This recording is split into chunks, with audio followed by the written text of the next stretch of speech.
Hello and welcome back to the Macca's Talk Hockey podcast, a podcast where me and my brother and Dan talk about English ice hockey, specifically the NIHL.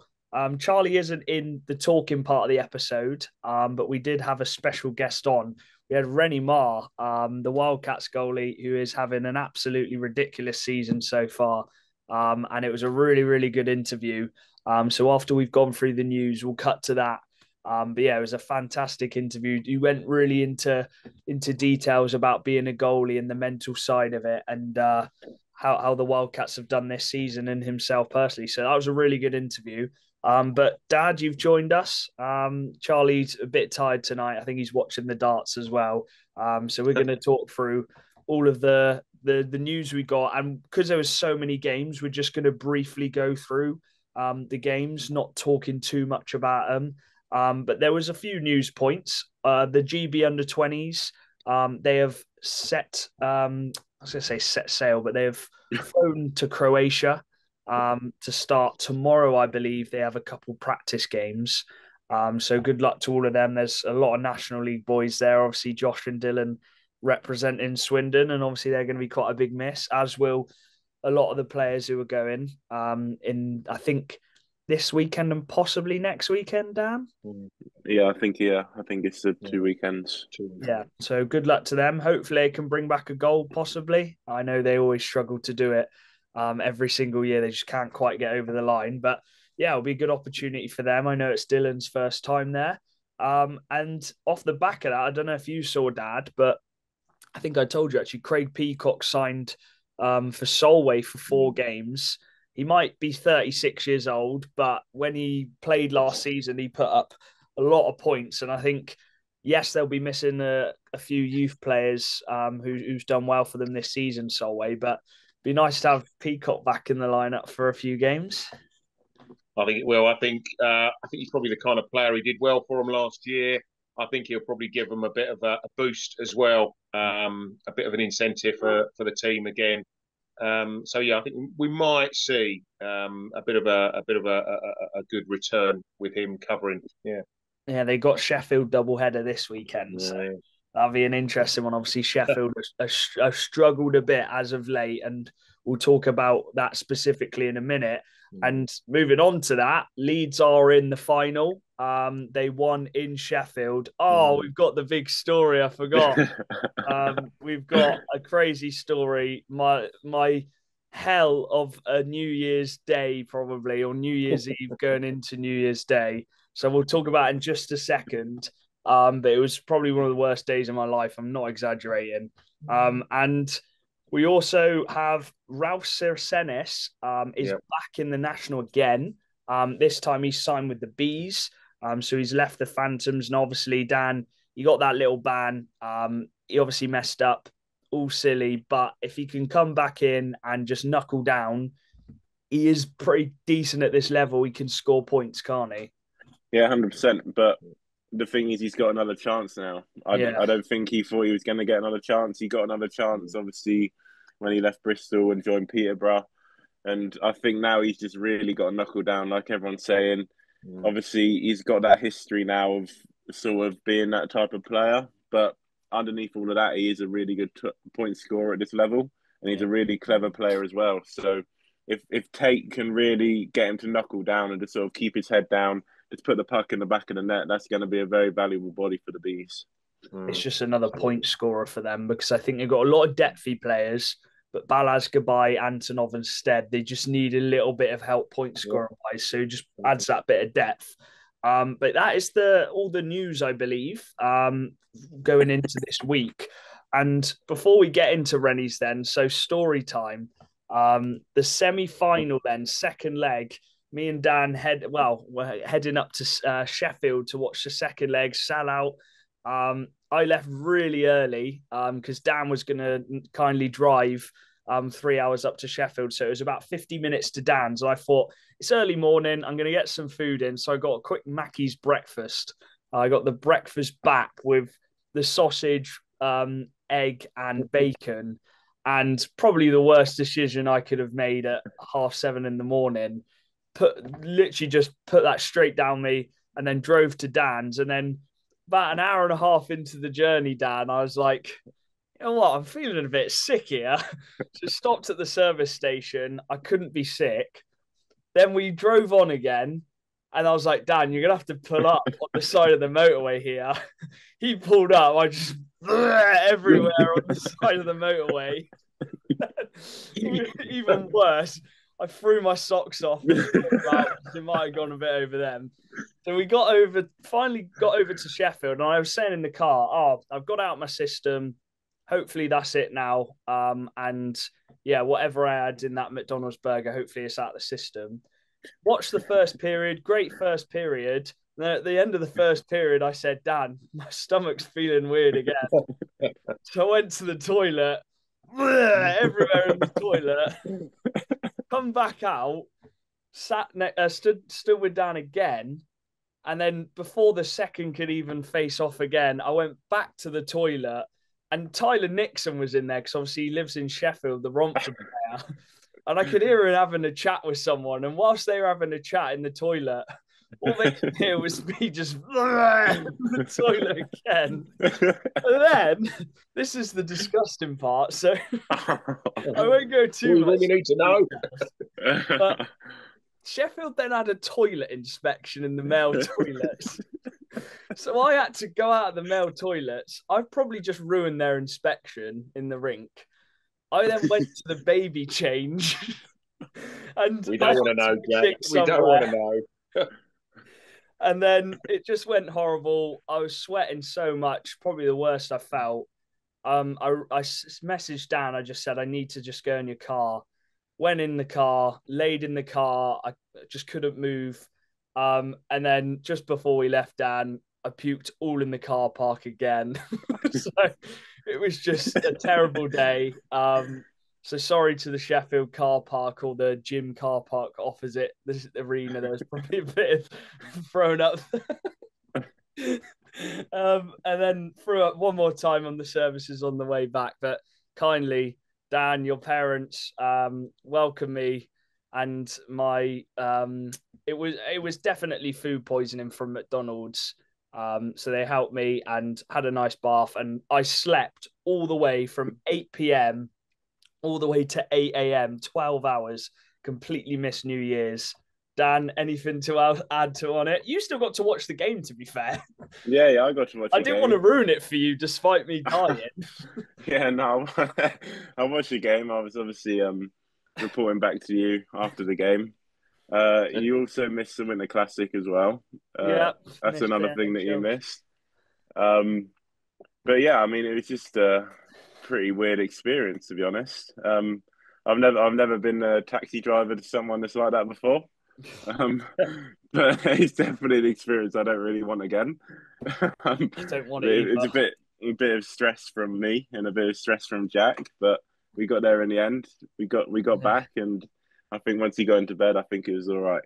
Yeah, and then went to the Wildcats game the next day. I felt all right. So yeah, so he was just putting it on the whole time. It was honestly, I was saying to Dan, I've never been sick that much before, so it was not very nice. But yeah, let's get into the Renny Marr interview then.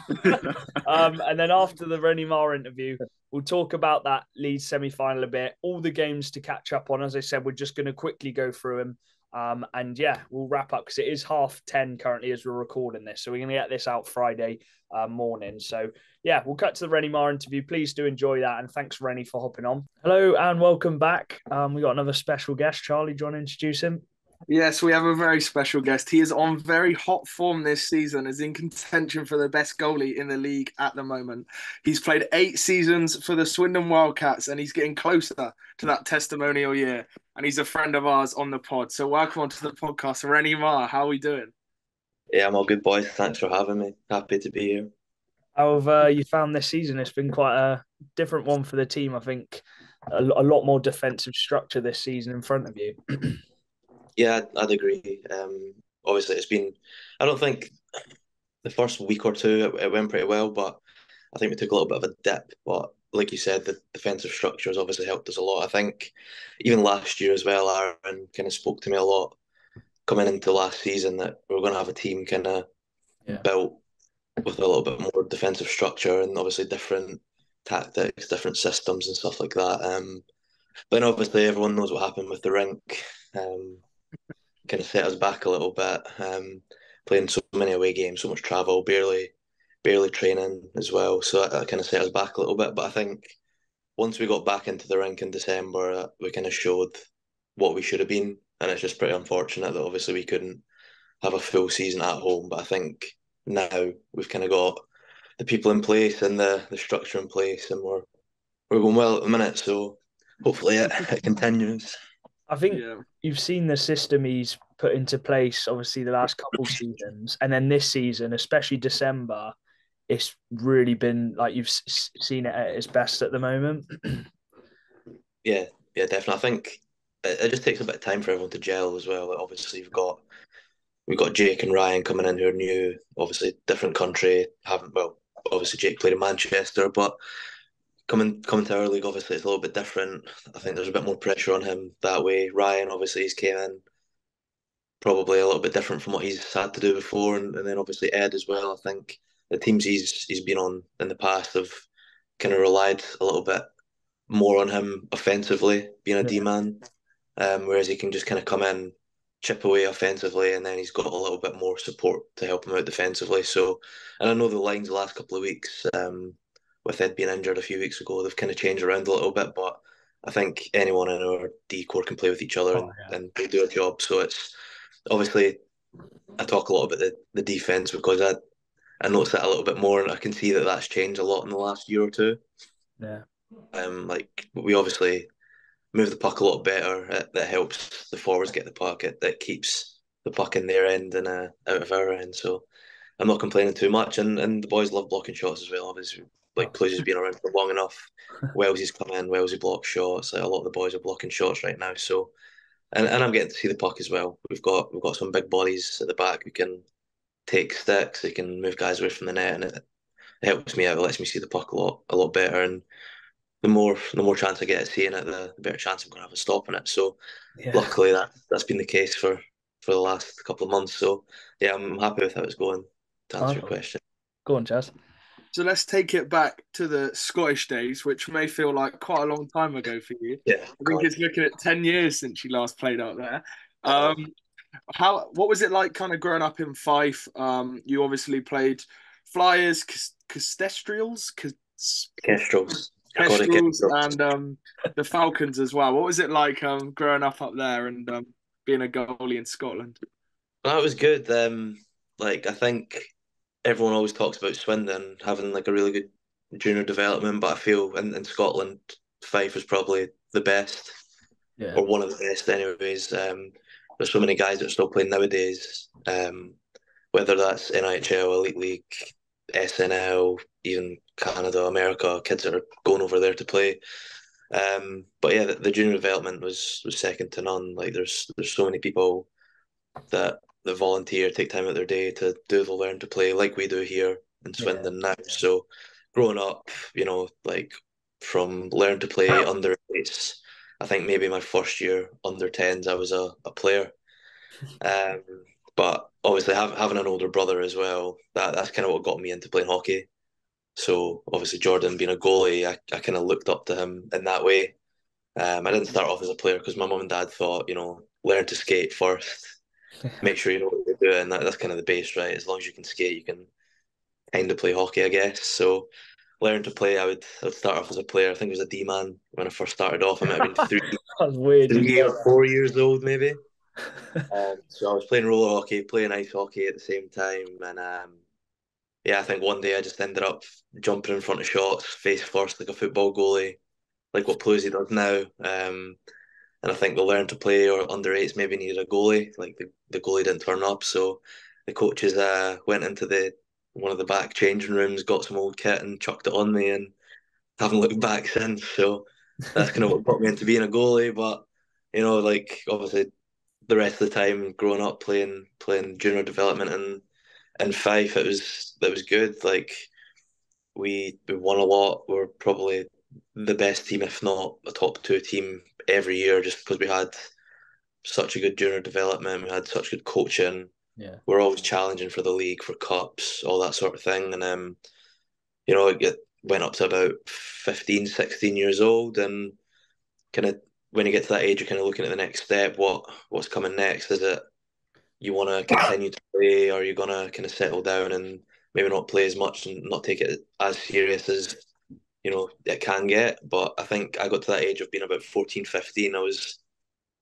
like a lot of my friends were going out and partying and, like cared a little bit too much about other things outside of school. They didn't really have many sports and stuff as well. So it's kind of, do I really want to do it? Do I want to stick in? And obviously my dad used to be a professional footballer in Scotland. So he kind of said that to me, like, look, stick in, see it out, give it your all. If you give it a year or two and you're not enjoying it, then fair enough, you don't have to do it. But luckily I kind of took his advice. And obviously my brother at that time, I think he would have been at OHA, not Okanagan, the Ontario Hockey Academy.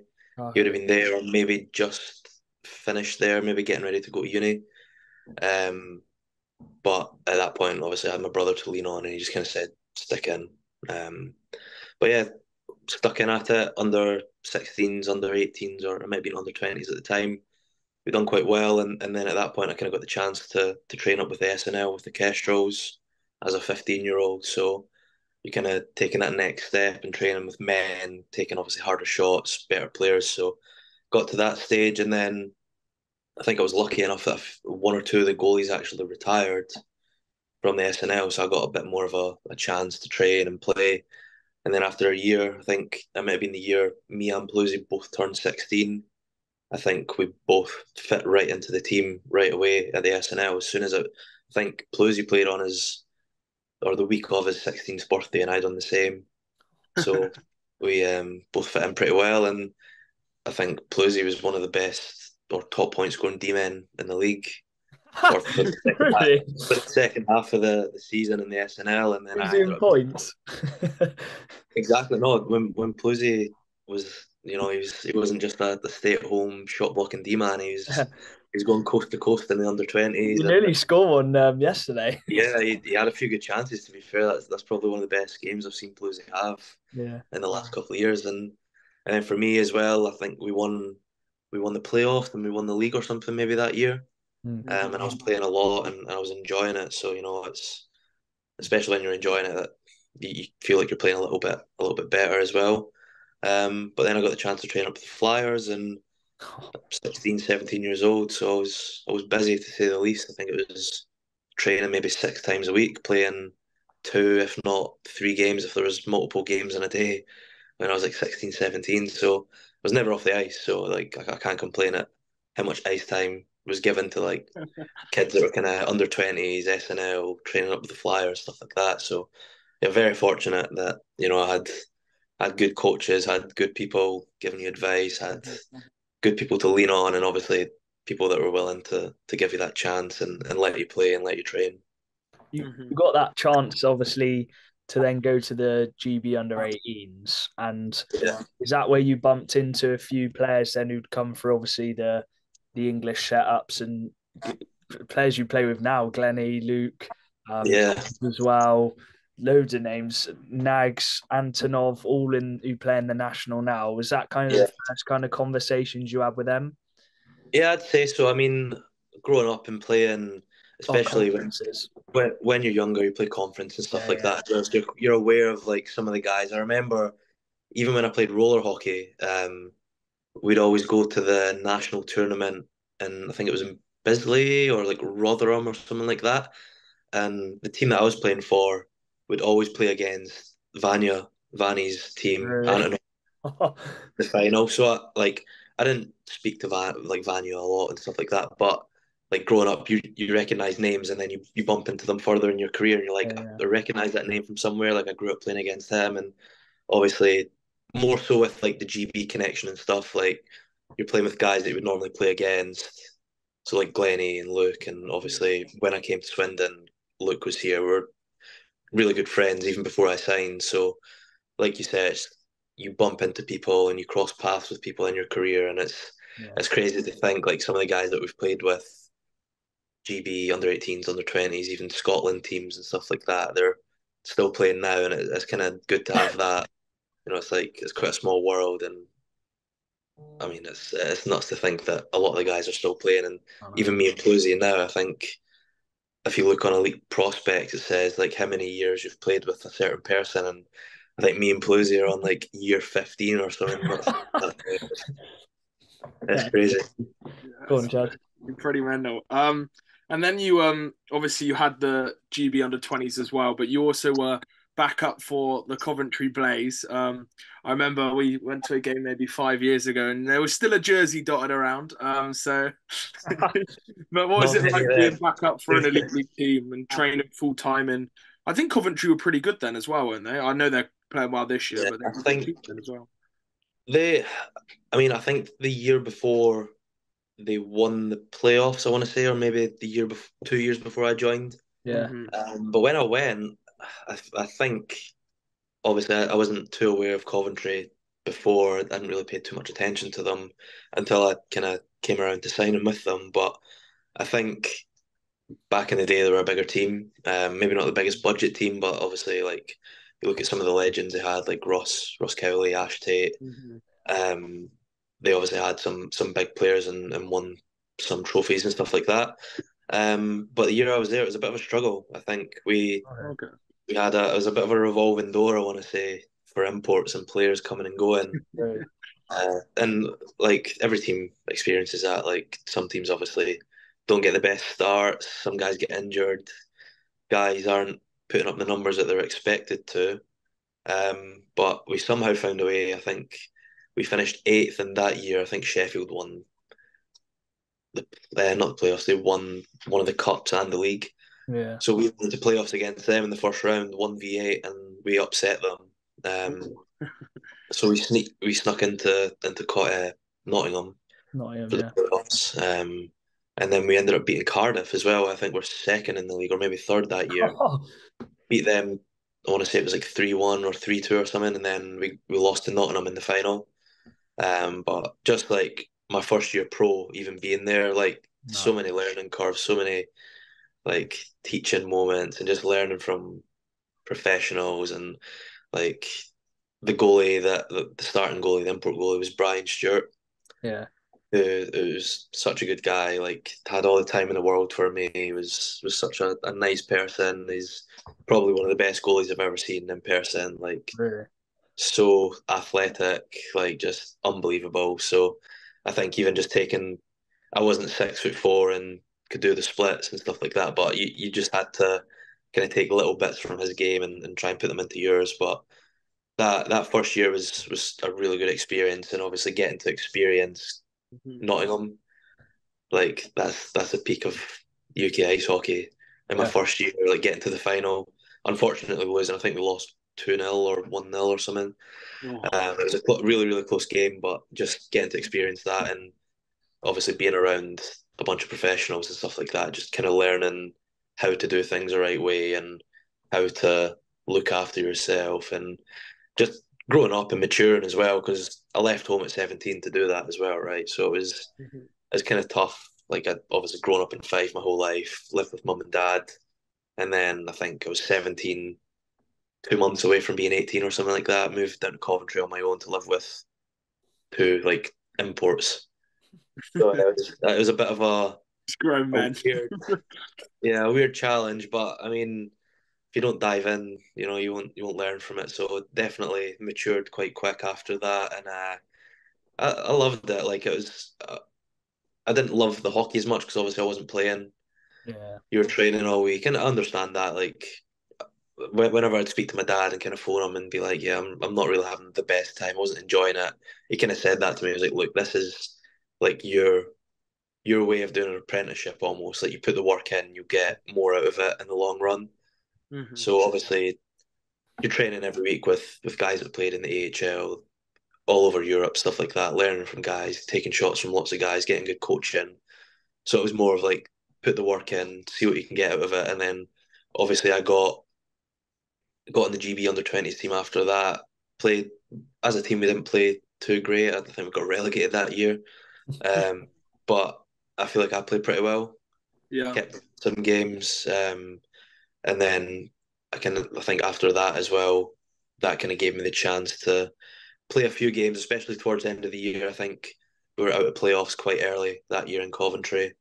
So it was Danny Stewart, who was a coach at that point, who was actually the coach in Fife when I was training with them.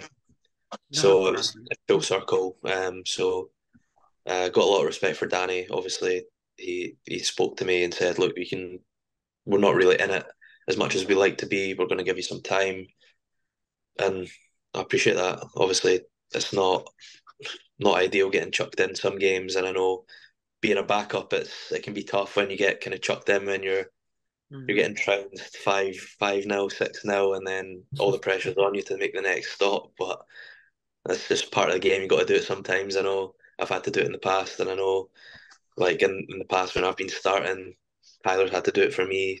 Skinsy had to do it for me. A few guys have had to do that, and it's not ideal. But yeah, it was a good learning curve. I think I left at the right time. I'll say that. Obviously, with everything happening in the EPL and that kind of collapsing, and us going to the NIHL South One or whatever it was at the time.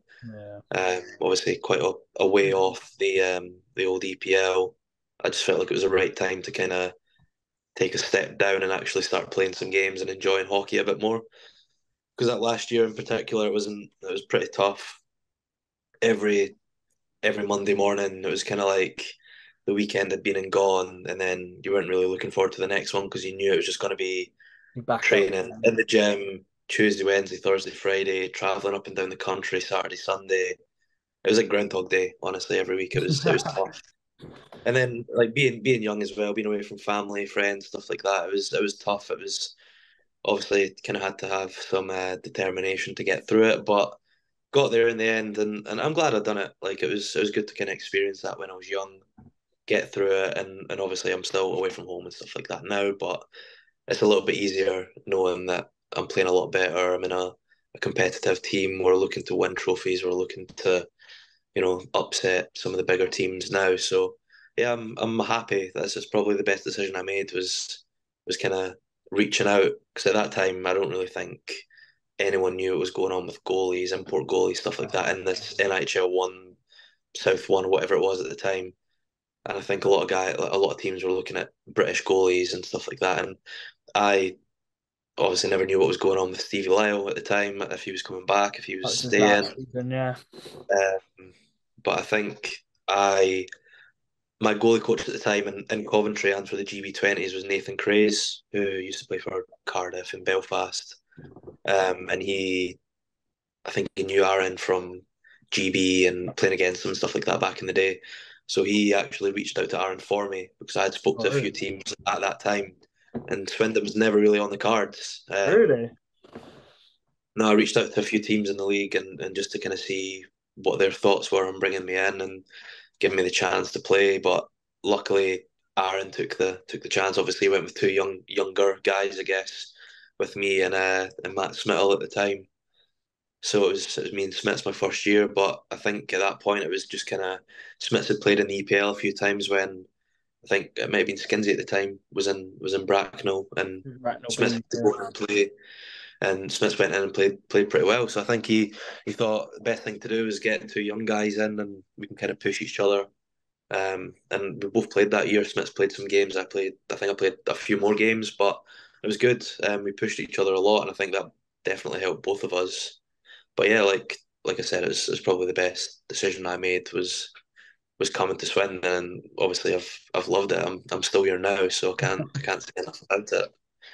You said when you first joined back when you were 19, 20 that you'd be here 8 years later working in Swindon. Yeah, it's crazy. Like even I still remember one of the first couple of meetings I had with Aaron was he kind of sat me down and was like, "Look, what's your not long-term plan, but what's your plan for the next 2 3 years? Like, what do you want to do?" And at that point, obviously, I was still young enough to be pretty optimistic, I guess, and say, "Look, I want to come down here. I want to be the best goalie. I want to win trophies. I want to do this. I want to do that." And which, to be fair, I think for the first 2 years, I'd say I was. I think I had some of the best stats. We'd won 2 cups in a league, maybe that the first 2 years. Cups one season and a league the next season. Yeah. So we won quite a lot, and I was obviously part of that. I was playing quite well. We were winning a lot of games. But when I spoke to Aaron, like when I first came down, I said that's what my plans were. I wanted to do that, and then if I got the chance to make the step back up to the elite league and be, I didn't want to be a starter. I know I was probably never going to be a starter. The percentages were pretty low, but I would have loved to go back up to the elite league and be that guy that can play 12, 15 games a year and give the import a rest and give a decent team a chance of winning. That was my plans, but obviously, you know what British hockey's like, and British goaltending in particular. It's not. We've got 2 import goalies on every elite league team now, so it's kind of tough to be that guy. So I got comfortable being in Swindon, and to be fair, I'm kind of glad I did stay because you can see year on year the league is getting better. We're bringing 3 imports now. Every import is unbelievable. If you compare it back to 4 or 5 years ago, it's getting better every year. Some of the Brits are coming from the elite league. They're dropping down, whether they're a younger guy that's a skill guy in this league that doesn't get the chance to be a skill guy in the elite league. They're making a difference here, or if it's maybe an older guy, a more veteran guy that's kind of looking to enjoy his last couple of years of play, and they're coming down and making a difference as well. So I'd say it's definitely getting better year on year, and you can see, like, obviously, I think I saw the thing today about our attendance. It's the highest it's been since 1996 or something. There's a reason for that. The hockey's getting better. It helps we're competitive. We're winning quite a lot of games at the minute. We're playing well. I know it's a festive time as well, it's a festive period, and a lot of people are looking to come and enjoy some ice hockey over the festive time. But no, I think we're putting on a good product at the minute, and hopefully it continues and we can keep getting some more fans in the door. 100%. And I think it's been fun watching you kind of develop as a goalie, because from our perspective as fans, we've been watching since you signed for Swindon, so we've kind of seen that development. And I kind of wanted to ask. Obviously, we are skipping over a couple of years, but I kind of wanted to ask. I think you'll agree as well. There's been a shift in you as a goalie this season. I think you're playing at the highest standard I personally think I've seen you play at. And I was wondering if, from a goalie's perspective, because it's very difficult to kind of understand what goes on in a goalie's mind, what do you think's switched for you this season, which has meant you're able to, I think, just consistency. I know the team's been more consistent, but I think yourself as well, you consistently performing at that standard you've set yourself. Yeah, no, I agree. Like I said earlier, the team has been playing more consistent, which helps. And like we spoke about earlier, like the different decor we've got on and different structure definitely helps. But personally, it's kind of tough to say. I think before, or maybe when I was a little bit younger, a little bit more immature, I was kind of taking, like, I'm my own worst enemy at times. Like, I'm my own harshest critic. If I let a bad goal in, like, you don't have to tell me, I know it, and I take it pretty hard. Like, I know I should have saved that. I should have done this. I should have done that. I think, and like some people might think it sounds bad, but I think is caring less a little bit, like not taking it so personally. That definitely helped. Like, I just kind of, I feel like I'm a little bit more relaxed. Like, I'm not worrying about as much. Like, there's only so much you can control. Like, if a guy beats 3 guys and roofs it on you, like, there's at a point you've just got to take your hat off and say, well done. Like, you can't control that. And like, there is more, like, the guy has to beat a few guys on your team to kind of get a chance of scoring. And everyone makes mistakes. I know that guys on our team will make mistakes. I'll make mistakes. It's just kind of controlling what you can control. And just like I said, just being a little bit more relaxed. Like, I'm not, before a game, I'm like, obviously, Charlie, you said it, like, you don't know what's going on in a goalie's head sometimes.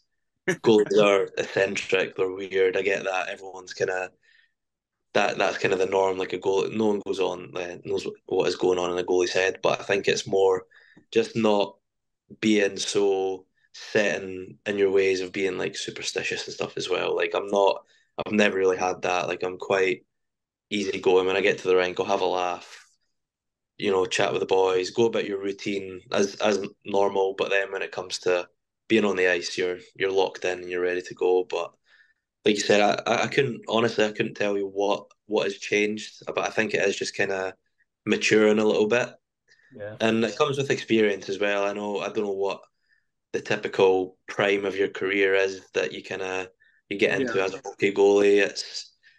It can be anywhere from, I don't know, 26, 27 to 30, I guess. But I feel like definitely the minute that's kind of that level that I'm getting to, it's just feeling confident and feeling like you're in control, and a lot of the time it's doing the little things right. I think especially this summer, or the summer just gone, I worked with Ewan King, who's the Cardiff Devils goalie coach and the GB men's goalie coach, and he we done some off ice stuff and just talking about like goaltending and just mental stuff as well. Like goalie coaches that I've worked with in the past, they all say like I think it's 80% of being a goalie is mental.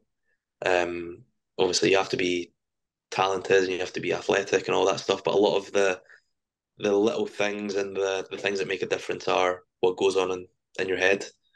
So a lot of it is just kind of, if you let it go and don't worry about it, like focus on the next one, don't panic, just stay calm, stay controlled, that sort of thing. So it is just kind of be in that almost like flow state, and I think that's, if you ask any goalie in the league, I think that's what they'll tell you is like when you're not even thinking about it, that's when you feel like at your best. That's when you feel most confident. You're not thinking, oh, like this guy's going to come down. It's a 2-on-1. What's he going to do? Is he going to pass? Is he going to shoot? It's almost just like reacting to it, Yeah. like not worrying about it, just kind of focusing on the puck. Obviously, having that in the back of your mind, if a guy's coming down on a 2-on-1, you know that there's a threat. He can shoot, he can pass, but it's almost just not thinking a lot of the time. It's just doing. And when you're not thinking it, it's the game goes by so quick. When obviously high pressure games and it's 2-1 and there's 2 minutes to go and it's the crowd's loud and it's intense, you might sometimes panic a little bit. But I think when you start thinking about it, that's when it gets tough. When you start thinking, oh God, like the pressure's on here, we don't have long, I need to save this, I need to save that. That's when you kind of start overthinking it a little bit, and then that's when mistakes and bad habits kind of creep in a little bit. It's more when you're in that flow state, you're not thinking about anything, and you can just play your game. Like that's when you kind of feel at your best. And like to answer your question in a long way, that kind of been me more so this season, is being in that flow state and not really thinking too much, just kind of getting on with it and playing. Yeah, yeah. What is the thrill like? I'll talk about 2 games. What is the thrill like as a goalie? For example, in Leeds 2-2 game, you talk about keep him like mentally stable, and then Barron's backdoor trying to drag it past you and literally the second to go. What is the feeling like when you like make that save to keep it, or are you still just locked in ready for overtime? Because it seemed like you were just wanting to get through overtime. Yeah, I think obviously that at the time, like when it happened, I didn't actually realize how little time was left. Oh, I think they were in our end for a good 30 45, seconds. yeah, like 30, 45 seconds maybe. We were hemmed in. I think we blocked the shot and it went back out to the point, and it was just scrambly. Obviously, when there's that little time left, they're just kind of chucking the puck on net and hoping for a bounce. And I think I made the save and it pops out to Barron, and then I saw it go onto his forehand. He put it on his backhand, and I just tried to get something behind it. Yeah. But like once the puck goes behind the net or into the corner, wherever it goes, it's just kind of like relief that the buzzer's gone and you've got a point. But then, like you say, you've obviously got overtime to think about as well. Yeah. So it's not being like, oh my God, I just made a sick save. It's more, okay, I need to get my breath back, Ready like for the dial back in and get ready for overtime, because yeah. obviously saw how busy overtime was as well. It was Oh my dear, that was a horrible overtime. Well, but another example is me and Charlie said this to me. I thought that he's actually bang on with that. So the Milton Keynes game, I think I spoke to you about it briefly, but when that penalty call gets made against you, which was not a penalty, Yeah. I get they're going to make mistakes, but that was a terrible call. And that's with 2 minutes to go in a place which is so hard to get points. But Charlie said mentally, you didn't lose your head. Maybe 3-4 years ago when you were a bit younger, you might have got very frustrated, might have got to that penalty. But this year you kept your head and probably made one of the best saves we've seen on that 5-on-3. And we ended up winning that game. So do you think that's kind of been one of the differences this season in your game? Yeah, I'd say so. Like I said, just maturing a little bit and just being a bit mentally stronger. And I wouldn't even say it's just me as well. Like I think you kind of feed off the vibe in the room, on the bench, in the rink, that kind of thing. Like at the start of the season, like I can tell, and obviously Aaron's mentioned it whenever he speaks to us in the room in between periods, after games, stuff like that. You can tell there's a bit of a shift, a positive shift in how we kind of deal with adversity. Like if something doesn't go our way, like we can't really change it. The rest made the call at the end of the day. You can't really argue it. Yeah. So you do just kind of have to dig deep and get on with it. And I think at that point, obviously, I get called for a trip, which I'm not going to comment on it, but I know how I feel about it. I covered the puck, guy skates into me, falls over, gets a penalty. I get a penalty. And then off that draw, we get a face-off violation, which I'm pretty sure we didn't actually know was a rule until that game. Cowley did it in one of the games 2-3 years ago. Yeah, possibly. Yeah. I don't know. Glennie takes a lot of face-offs, and he didn't know it was a rule, so that's a bit of a tough bounce for us. But you know, we didn't get panicked. We didn't really stress out. Our penalty kill has been solid this year. I think it's maybe second in the league right now. So we've got faith in guys that are blocking shots and killing right now, and I'm getting to see the puck, and I'm getting to give us a chance to make saves and kill penalties. So I think it was a tough bounce. We dealt with it well, and like I said, I think those are some of the penalties. There's sometimes like we might take some stupid penalties and they can score on it, and it's like we shouldn't be taking stupid penalties. But I think when it's an unfair penalty, or if it's someone sticking up for someone, we'll kill those penalties. Like we know you kind of have to take penalties at times. Like if you're sticking up for a teammate, or it's the one that probably isn't a penalty, you'll kind of take them now and again because you know that you can kill them. But yeah, like in the past, I probably would have got a little bit annoyed at it, and you would have felt kind of on the bench or even on the ice when they've got the power play, them like they've got all the momentum, and as a 5-on-3, they've got the momentum. But we had guys blocking shots, and when we block shots, guys on the bench are loud and they're obviously supportive. And whenever I'm making a save on a 5-on-3, it's you're hearing the boards getting banged, and even the away fans and stuff like that, you can hear it. But yeah, like that MK game was obviously, that's not an easy place to go into, especially when you're 5-on-3 with 2 minutes to go. And then you think it's done when it goes overtime, and then got to kill another. Then you get another one. Yeah, we had. I think in that couple of weeks span, we had a habit of taking penalties in overtime. Yeah, the guy who's Charlie. Before you get into it, the guy who scored the overtime winner, Ryan Wells. Me and Charlie absolutely love him. We think he's the best defenseman we've seen in this league. But what's it like playing in front of him? I'm sure you've played with some really good defensemen in the elite league with Coventry, but as this league goes, he's got to be one of the best we've seen in this league. Yeah, definitely, I'd agree. I think he's underrated. I'll say that, and that's obviously with him doing so well. And I think when you watch him week in, week out, as fans, as teammates, you can see what he brings to the table. He can literally do it all. Like he's a jack of all trades, a Swiss Army knife, whatever you want to call it. But he is. I'd say he's probably one of the best defensemen that I've played with, both in the elite league and in Swindon. He brings a lot to the table, and I think as well it makes it better because he is a great guy off the ice as well, and that's something that Aaron, obviously that comes down to recruitment as well.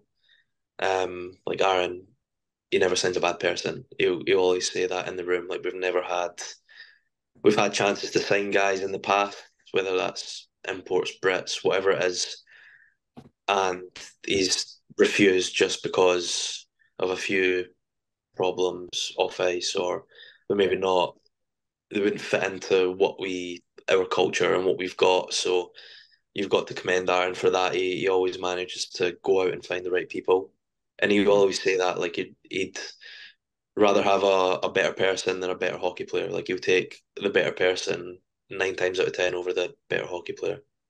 100%. And I was going to ask. I was actually going to ask about Ryan, but I was going to ask, what sort of things do goalies love D-men doing? Because I think people watching, I think I've started to kind of learn the stick lifts, the kind of pushing the guys out of your crease and stuff like that. But you as a goalie, what are the things you love which your defensemen do, which make your job easier to save the puck?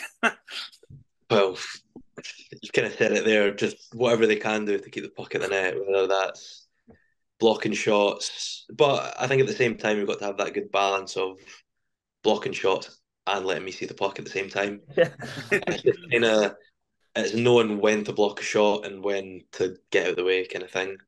Like if it's a point shot from basically the boards on the blue line, like if I let that in, that's on me. Like just let me see the puck, and I'll 99.9% of the time I'll save it. But then at the same time, if it's a guy in the slot and he's got a pretty good chance of scoring, like if you can get to it, get a stick on it, get a leg pad in front of it, whatever it is, like go for it. It's just kind of having that happy medium, that good balance of knowing when to get in front of it and when not to. But then along with that, it's, just like having a good gap, which I think we've had like some really good gaps this year, like not giving them too much space, like not backing up so much onto me that when they shoot the puck, they're at the bottom, like our D-men are at the bottom of the circles and I can't see the puck. And I think as well, just knowing who's on the ice, who's the threat, who's going to cause some danger, who's going to be like the best players in the league find themselves in some good spots. And I think a good example of that's like Ross Venus from MK. He'll kind of drift around and then he always finds himself in a soft spot, like unmarked, no one's near him, basically prime position to shoot. So I think it's just kind of being switched on enough and having your head turned on and knowing where the danger is. And I think we've done a good job of that, of being aware of who's on the ice, who's the top guys, like are there imports on, are there top Brits on, top line, whoever it is, just kind of knowing who's on the ice and when as well, and just kind of being switched on and off, especially towards the end of periods and stuff like that, and just making simple plays as well. Like that's, like I said earlier, having Ryan and Ed come like join the team this year, it helps because they such good, like offensively talented D-men, but obviously good defensively as well. But having them means that we can get the puck to the forwards. Yeah. And the less time that you spend in your end, you're going to spend more time in their end. And I think that benefits us. And it obviously benefits me as well, because if the puck's not in our end, it's not going to end up in our net. So that's one thing as well. It's just having the D, move the puck, get it to the forwards, get it to our top guys, and we'll score. And we'll win games that way as well. That does mean, though, there's been games this season where you've still had to lock in. There's going to be teams which only have 20 to 30 shots in a game. What's the balance like from getting that in a game and then you go to Milton Keynes and they might have 40 shots in a game? What's the balance like that as a goalie? I mean, personally, I prefer the games where I get 40 odd shots, if I'm being honest. Like, I think for a period of time, even last year and especially the year before, like we would dominate teams and we'd be big and we'd have the puck in their end for so long. But any time that the other team got a bit of sustained pressure, like in our zone, it was tough because I hadn't had a shot for 12 minutes, and it's kind of tough to stay focused as well and even stay warm. Like for as as busy as I can be sometimes, like it's tough to kind of remain dialed in when you're only getting 5, 6 shots a period. Yeah. So I prefer having like 12 to 15 a period, and it means you're locked in. You're feeling the puck consistently. You know that you're making that next save. You feel comfortable. Like it's just obviously you don't want to be getting lit up, and you don't want backdoor tap-ins happening every 5 minutes. But it's like having that good balance of making a few grade A chances, like stopping them, but then obviously stopping a lot from the outside and stuff like that as well. Which for us, like as a team this year, we've had a lot of success keeping like really offensive teams to the outside on us. Yeah. Whether that's like the D pushing forwards wide and having good back pressure and stuff like that, and then as well just kind of blocking shots, stopping guys from getting to the net, taking sticks in front of the net, and like boxing people out from my view and letting me see the puck. That's definitely helped. So yeah, like having a lot of shot, like I prefer it. It obviously looks better on me as well. Having 45 shots and a 90 plus save percentage in games, that definitely helps. But it all comes down to like what the chances are that you're getting. We can have 10, 15 shots a period and they can all be grade A's. And I mean, I'd rather have 10 shots from the blue line than 10 shots from the top of the top of the crease. So like it just depends on the quality of the chances that the other teams get, and which we're kind of limiting at the minute. So yeah, I'd definitely take that. Yeah. Mm-hmm. Go on, Chaz. I've not got any more questions. I was going to say then, what's the relationship like with you and Tyler? I know you were buzzing when he come back to Swindon, and it just seems like even when he's not playing, he's always giving you the support on the bench. I'm sure you can hear him tapping on the boards when you make a big save, and like he'll come into a game like yesterday and he'll still put on a really, really good performance. And it just seems like even when back in the National One, I think it was when he first was your goalie partner, you've just always had that connection together. Yeah, Tyler's just one of those characters. You know, he bugs you enough that you just learn to love him. No, I'm joking. Tyler's unreal. He's one of my best friends at the club, and you know he can chat to a brick wall, so that makes it a lot easier. He's really easy to get along with. But like you said, when he first came, he was, I think, my first year. He was still at OHA, so I kind of got to know him a little bit when I was helping coach the goalies at OHA that first year. So I kind of knew of him, and he was also training with us at the time. Yeah. He was training up as like the third goalie. So I got to know him a little bit then, and obviously growing up, he signed for us in next year, I believe. And then it was him and Michael Crisp for a few years. Mm-hmm. So just having that kind of that goalie union, and just having someone that's in the same position as you, like I think everyone knows being a goalie is a bit different. Goalies are a bit odd.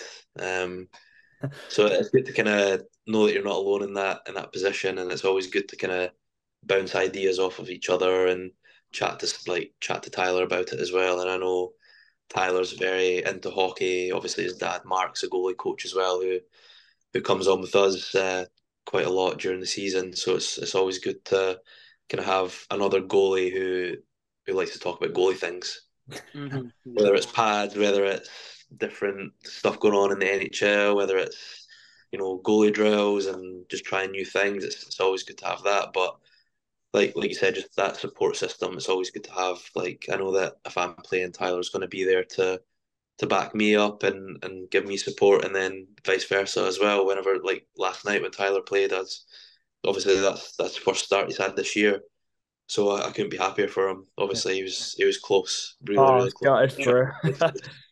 That would have been a really good way to start the year off, and to start his obviously starts this year. That would have been massive for him, but when he has still came made in some nut saves though, and in that first period, that save, the kick out on Harewood, I don't know how he got to that. And I think as well, like Aaron said that after the game, and I think I've had to do that a few times this year. It's making those timely saves that if that goes in, it could be a completely different game. A 1-1 game, yeah. Yeah, and I think at the time it was 1-0 or 2-0.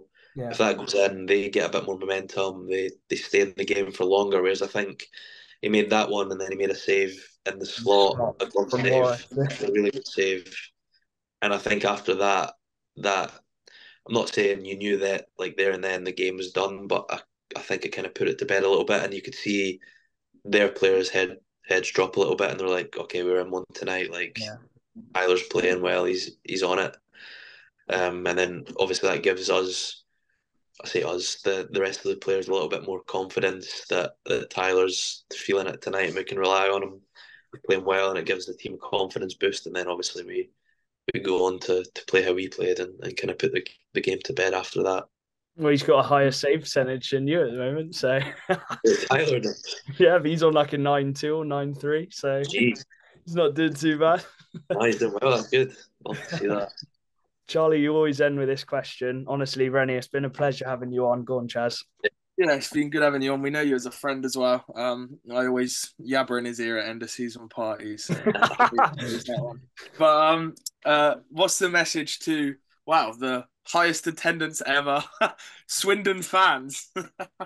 No, honestly, it's been a good start to the season. Obviously, it's massive to see the big crowds that we're getting now.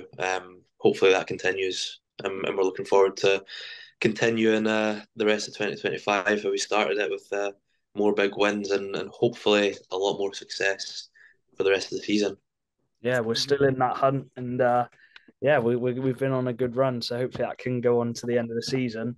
Renny, appreciate that, mate. Good luck at the weekend, and we'll see you on Saturday. Yeah, thanks for having me, lads. Speak to you soon. Hello, welcome back. A massive thank you again to Renny for hopping on, and we've got a lot of games to talk about. So we'll start with the semi-final, Dad. And you were watching it on the stream. Obviously, Dan, you were watching it. I watched the first period, but then obviously everything else happened.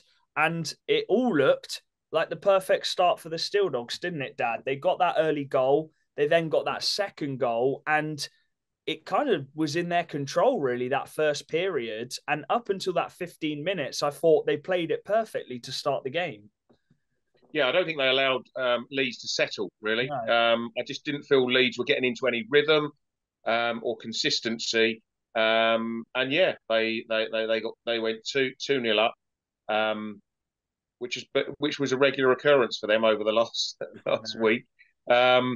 And yeah, I think the important bit on that part of the game was, as I say, they were not allowing Leeds to settle or get into a rhythm or play their game. And they were out shooting Leeds. So yeah, it was a fantastic start. And again, for them, it would have been a fantastic start in front of a crowd that was pretty big that night as well. Yeah, their first sellout of the season. And it was quite loud, Dan, actually. When they got those first two goals, you saw a lot of Steelers jerseys, but that's what you want. You want to see them. We saw the Steelers players as well. They had a training session, so they watched in the first period and a bit at the end of the game as well. So it was a sellout, but as Leeds have always done, Dan, they battled back into it. Dylan here got a goal, really good goal. That just it wasn't the cleanest of goals, but it went in. And they then got a power play, and Finn Braden, who was probably the standout forward of the evening, would you say, for the Knights, got that goal, and that was a big goal for them 1 second before the end of the first period. Oh, yeah, I think that Finn Braden goal was the most important goal of the game. I've always said it to you the past few games, actually, getting that goal just before the buzzer can be so important because it just changes everything going back into the locker room. Yeah. But yeah, like Ian said, Sheffield started off really physical against Leeds, and Leeds don't really like games that are physical. No. They can sometimes get obviously bullied out of games and stuff like that. That seems to be a good way of playing against Leeds. But Leeds being Leeds, find a way out of that. And yeah, like you said, they didn't need the prettiest of goals. They just needed a goal and a good little depth player as well to score that. And then yeah, like we said, the big goal from Braden really changed the game, I think.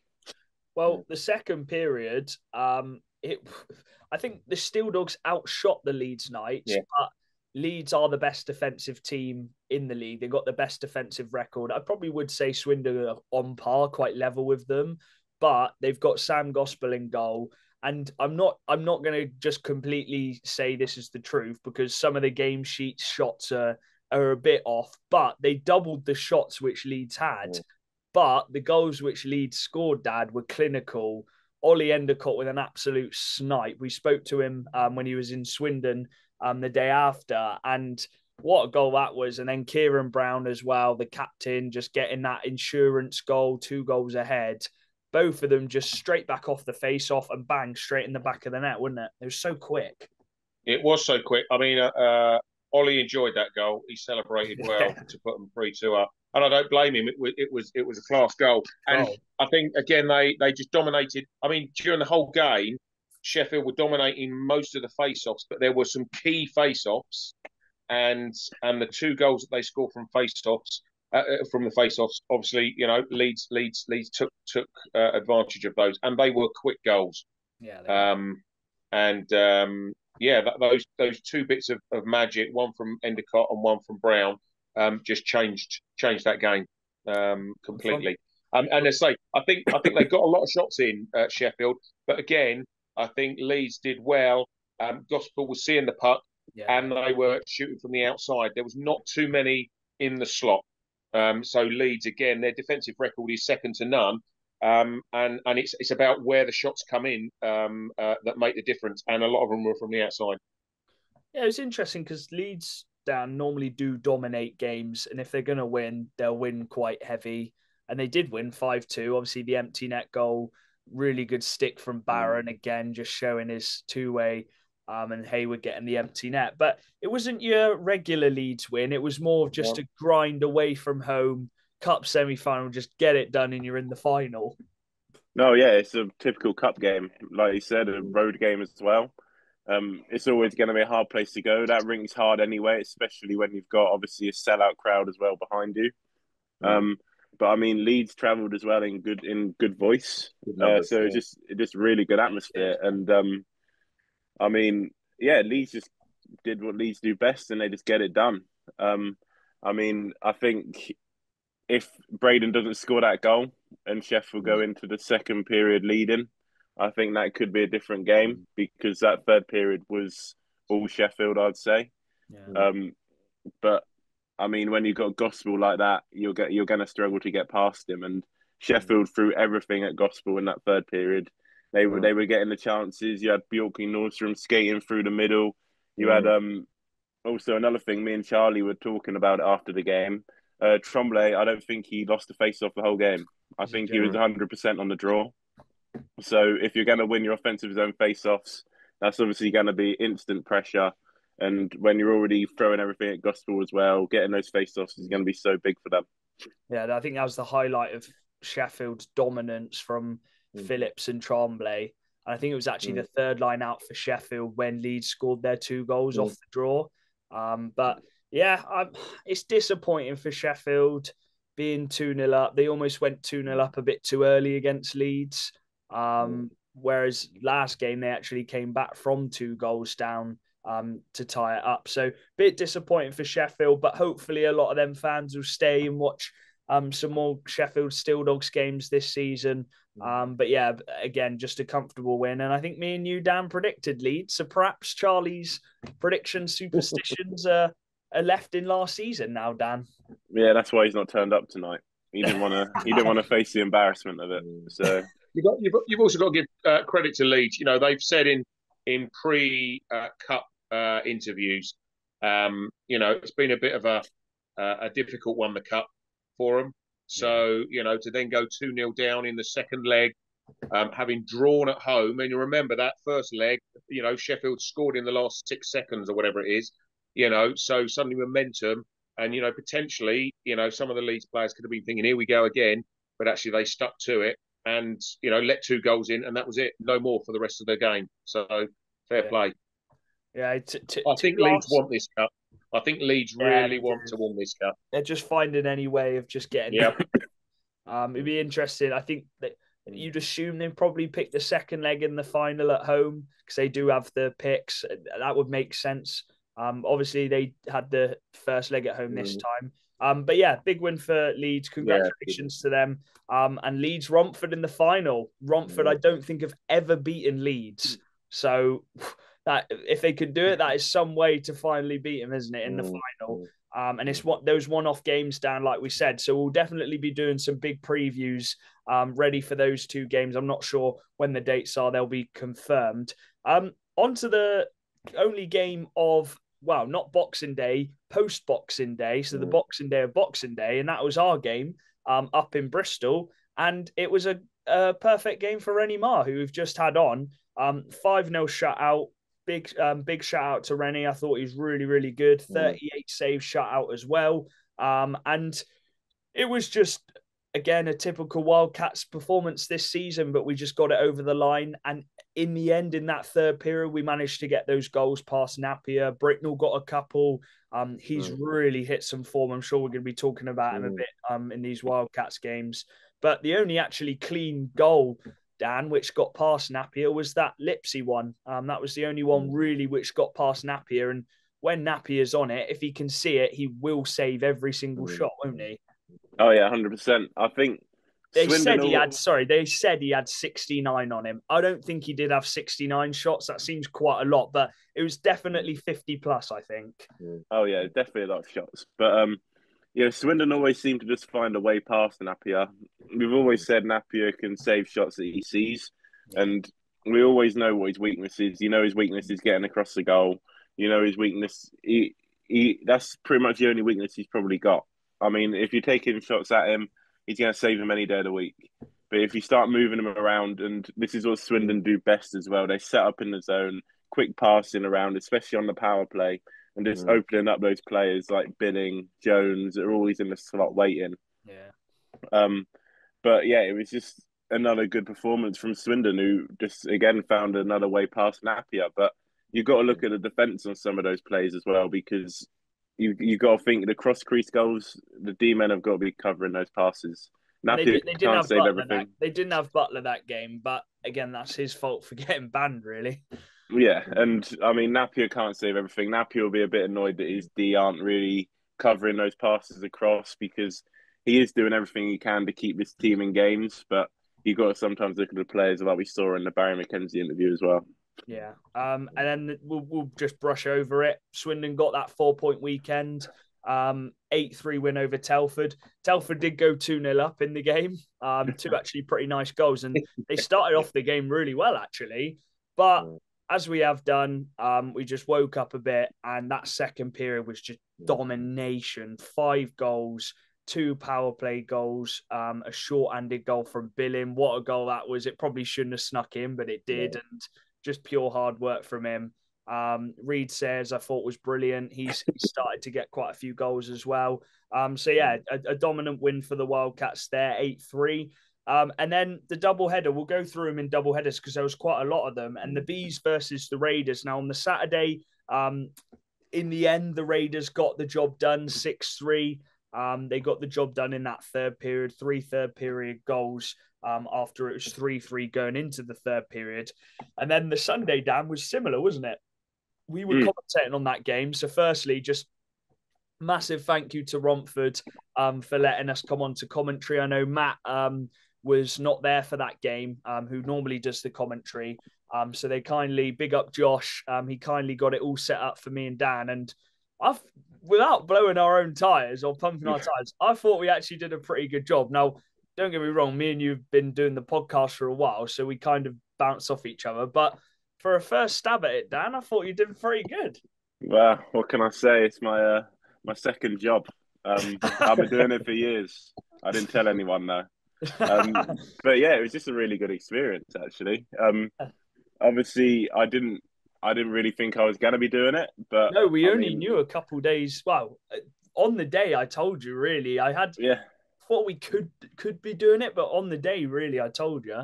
Yeah, and I mean, I can turn my hand to anything. If it's got hockey involved, I'm happy to do it. But like we were saying on the way, I can back my hockey knowledge to sort of do the talking for me. But yeah, it was just a really good experience. And I mean, if the chance did come around again, I would be happy to do it. Yeah, it was a good game as well. The Bees went 3-1 up, and it was against the run of play, but they sucked up the pressure. Max Wright, just like Napier, was saving everything he saw. He made some really good glove saves. We must have said that about 10 times on the stream, the amount of glove saves he was making. But they fought back into it, Dad. I know you were watching the stream. And I've just got to highlight him because Sean Miller's an absolute joke, isn't he? And the game-winning goal where he goes all the way around the back, cuts inside, and just snipes it. He's just so good, isn't he? We've run out of compliments for him, really. Yeah, you got to give credit again to Raiders. They're 3-1 down. There's plenty of time in the game, and they just slowly brought the game back in. Again, just a little bit. I suppose Raiders be a little bit frustrated. They had the lead. They just can't quite follow it through. The momentum, the number of players they've got.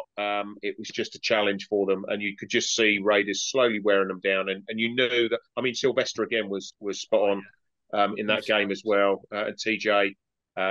Charlie would have been shouting loud, but suddenly the quality suddenly shone through, and they just turned it around. Fair play. And we hope Leisham's all right. Obviously, he went off with a little injury, which looked quite worrying at first, Dan, but I think he is all right. But they've got Yokoyama to come in if Leisham needs some time off now. So that's the beauty of them having that fourth import for cover, which they've brought in this season. So a 4-point weekend for the Raiders, and then Sheffield versus Hull. Oh, we forgot Deck Barmer. Oh, we forgot. Sorry, Deck Barmer. So you're probably screaming at us during the news bit. Deck Barmer is back for the Hull Seahawks. He is signed for the remainder of the season. That is absolutely huge. We will no longer be saying they need to fill that. They can't fill this Deck Barmer hole, because Deck Barmer has now filled that hole, which he left. But yeah, he didn't play on the Saturday, and the Steel Dogs were 4-1 up, cruising. But the Hull Seahawks, after going for a really tough patch, Dan, just both games, we'll talk about them both because it's similar for both of them, really. The Steel Dogs go 4-1 up, and the Hull Seahawks battle back into them with the firepower they've got. There was goals all across the three lines, and they won both games 5-4. Imagine putting bets on that for both games. I know it's it's pretty unreal when I saw it. But yeah, I mean, we know what firepower Hull have got. Like, we always talk about their forwards, and we always talk about how offensive they are. And I think that's the type of game where you do need those offensive players to turn up, because fair play to Hull, they kept it within 3 goals. Obviously, that's something that they have struggled with this year, is keeping games within reach. But yeah, I mean, just a bit of magic from all their offensive players, and I think they really dug deep that game. I haven't seen any highlights of it yet, of the Sheffield home game. I don't know if they're out, but I mean, yeah, it was just a bit of brilliance from them, and I think it really shows that you're never out of a game in hockey. And I think Matty Davies is going to be using these games as an example and saying, like, we're never out of these games, and we can really push to get these wins. It doesn't matter how many goals, obviously, we are down. As long as you believe and you can just get a puck in the back of the net, which they can, then they're always going to be within a chance of winning the game. Yeah, I agree. Mentally, that'll do them well. But at the end of the day, Dad, they cannot be conceding 4 goals, going down 4-1 in the first place, can they? And I think with Deck now coming back in, obviously he hasn't played for what, 8 months, 9 months. You'd assume he's going to tighten up that ship at the back. And if you're going 4-1 down against a Swindon or Leeds, or even MK at the moment, who are shutting some games down, you're probably not going to come back into that game with the way they're defending. So it's good for them to make the comeback, but they do need to stop letting too many goals in, don't they? They do. I think, it did make me smile. Matty Davies' interview about Deck Barmer and the games, he had a little smile on his face, but I'm sure, it's never in the plan to go 4-1 down. No. But they battled away, and to do it twice. I mean, that is just unreal, isn't it? But again, I think Deck Barmer back on the ice. I think it'd be a momentum push for Hull. They've got to be pleased. Deck Barmer's filled his own Deck Barmer hole now, hasn't he? So they've got to move forward on this one. So hopefully it's a positive for them. Yeah. Just to see. They don't want to go 4-1 down again.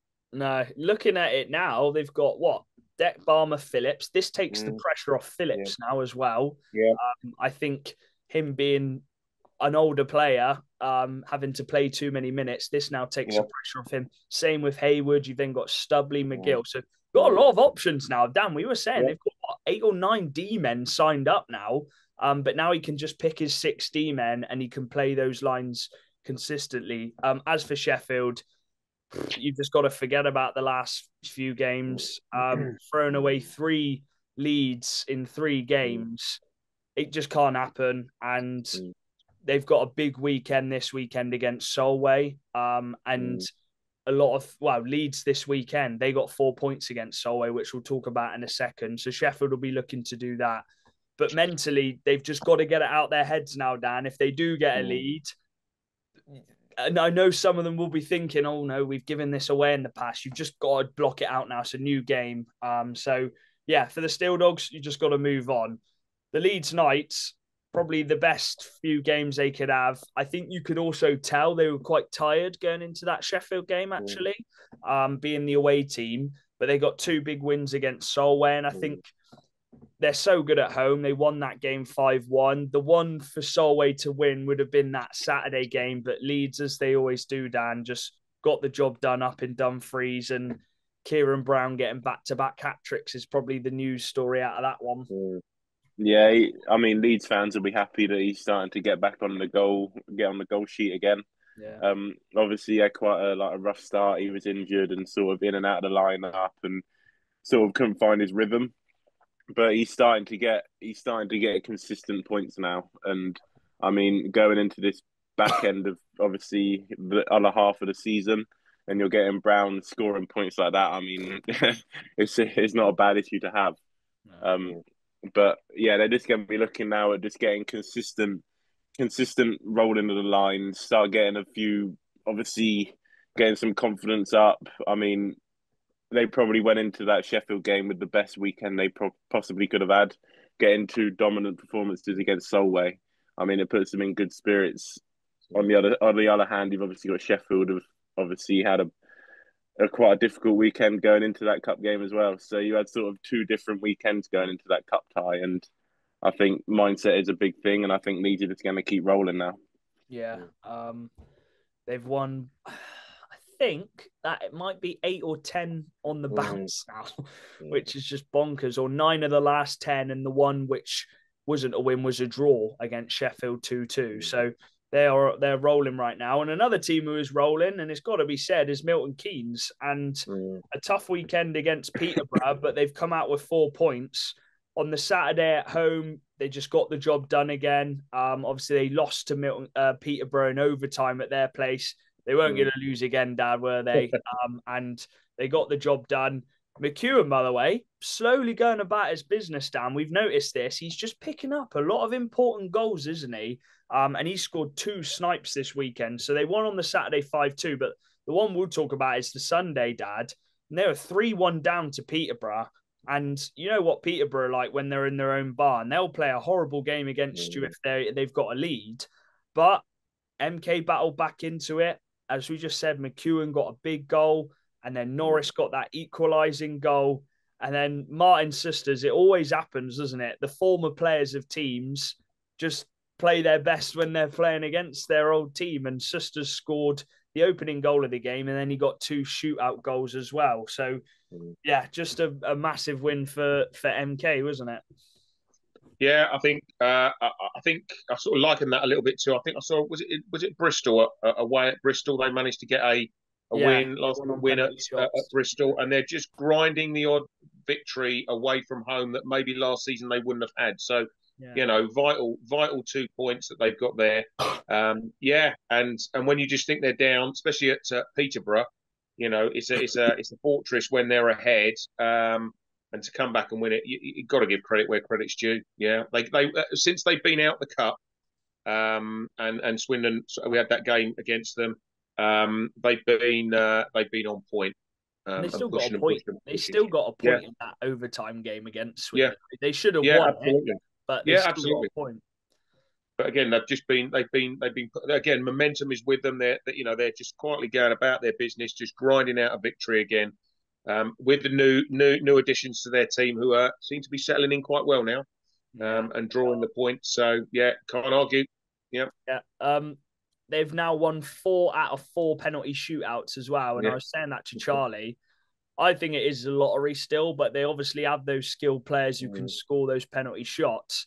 And if you think about it, Dan, that's 4 extra points they've gained from winning a shootout. So those could be huge come end of the season, those penalty shootout wins. So fair play to them. And that is a big 4-point weekend. Peterborough obviously just getting the 1 point. That's a tough one for them against their rivals, but I'm sure they'll be coming back into this weekend. And then the final game of the weekend, before we go into the one yesterday, was Bristol against Telford. And Bristol pull out, Dan, a massive win. Nick Price and Harewood, again, just running the show on that top line. And your favourite, Jay Kin, getting another goal, Dan. So he is just smashing them in at the moment. 2 goals, 5 assists, 7 points. And Harewood and Price as well, just when they're on it, those two, and teams can't stop them. They're so strong, and obviously Napier again is the heart of that team in my opinion, and he gives them a chance against the likes of Telford, and that's a big 2 points for him, and a tough weekend again for Telford. Yeah, I mean, you talk about Harewood and Price, and you know they're going to be the danger guys going into the games. Every game they're going to be the danger ones, and I think Telford are just really struggling to defend at the minute. They can't keep the puck out the net. And when you got the likes of Harewood and Price skating at you, it's tough for any D to to stop them. But yeah, I mean, again, you said Napier, he's always going to keep him in a game. Every single game, he's going to keep him in it. Apparently, he was pretty good that night. And looking 39 out of 42. So yeah, and looking at the stats, he was obviously another very good game from him. But if you face a Bristol team when you've got Harewood and Price on it and then Napier on it also, it's always going to be a tough game. But it's just relying on sort of those big players to turn up and switch it on. And they obviously did in that game. And they did that without Butler as well, their key players. But yesterday was probably it's an annihilation, really, wasn't it? The Swindon Wildcats put on a show. Jake Bricknell getting a hat trick. He's playing unbelievable at the moment. He's just playing his own game. I don't think he's like overthinking it now, and he's got used to his role at Swindon, being one of the top guys. He got a 4-point night. Shout out Jacob Minter. He got his first Wildcats goal. He took that really well, and obviously Malas got the assist for that one, picking him out. So I was really happy for Jacob. And then Wells got a blast as well in front of his dad, who's travelled down. So just a really good game for the Wildcats. Another really tough one for Bristol. I felt bad for Tyler Bertouche. He just got thrown out to dry, really, Dad. And Swindon did pepper him. And after that 8th goal, he just had enough, really, didn't he? And Napier come in. But just again, I think the goals we scored were just so well worked. But you just got a feel for Tyler, really, in goal. Yeah, you have. I think I personally thought this might be a bit of a banana skin. I know you said absolutely, it wasn't going to be the case, but I just thought sometimes Bristol on a derby after New Year's Day or whatever it was going to be a tough gig. But we just put a really professional performance on. Again, our power play is strong, and we just proved it again yesterday. There was some quick passing around that net in the slot, bang. Right from the start, their keeper was under pressure. Yeah. And I think he didn't get the support that he needed. On the other side of the coin, we had Tyler Perry in, and I think we gifted Bristol some shots in the slot, and he made a couple of remarkable saves. But our D again has been really strong, a little bit like Leeds. Narrowed down their chances massively, and again, from the sublime to the ridiculous with Harewood and Price the day before at Telford running the show.